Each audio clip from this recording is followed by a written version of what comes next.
Hi everyone, it's been another busy week in Washington. As we wrap up 2023, I'm here to give you one final update before I head home to close out the year. This week I'm excited to share that I introduced the Clean Electricity and Transmission Acceleration, or CETA Act, with my colleague Representative Sean Casten of Illinois. Last Congress we passed the Inflation Reduction Act, making the single largest investment to tackle the climate crisis in U.S. history. Now, to realize those investments, we need to commit to doubling our rate of electricity transmission expansion. This will ensure that clean energy can make it to your home from where it's generated. CETA will revitalize the American electrical grid by addressing the primary permitting issues holding back the clean energy transition. Our bill also responsibly incentivizes renewable energy development on our public lands, brings communities impacted by development to the decision-making table, and more. These measures will ensure the efficient, equitable, and timely deployment of the renewable energy and transmission infrastructure that are essential to combating climate change.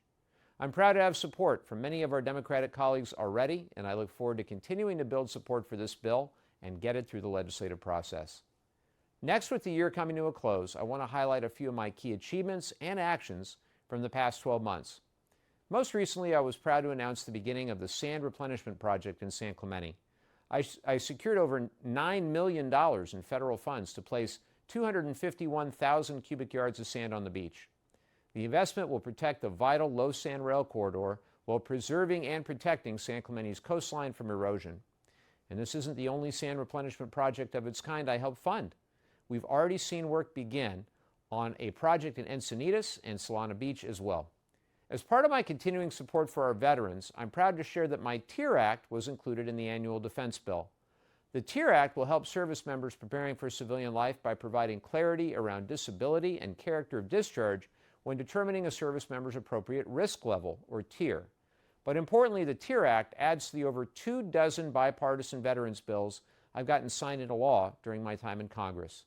In July, I joined officials from the North County Transit District to announce over $29 million from the Federal Transit Administration's Low or No Emission Grant Program to purchase 23 zero-emission hydrogen fuel cell electric buses. These clean energy buses will reduce harmful air pollution, modernize our transit infrastructure, and help improve service reliability. And in June, I welcomed Energy Secretary Granholm to the San Onofre Nuclear Generating Station, where we announced $25.7 million in new federal resources to engage with communities across the country to find potential storage sites for spent nuclear fuel so that we can ultimately move the waste off the beach at San Onofre. But there's one thing I'm proud of that stands above everything else, and that's that I have the privilege of representing you in Congress. This year has been the most hectic one since I was sworn into Congress, but through the countless speaker votes, multiple shutdown threats, and endless policy debates, one thing remains unchanged: my commitment to delivering results for our district. As we head into the new year, I'm as dedicated as ever to working across the aisle to find pragmatic solutions that bring real results to the issues impacting California's 49th district. You'll always be my number one priority. With that, I want to wish you all a happy holiday season filled with warmth and joy.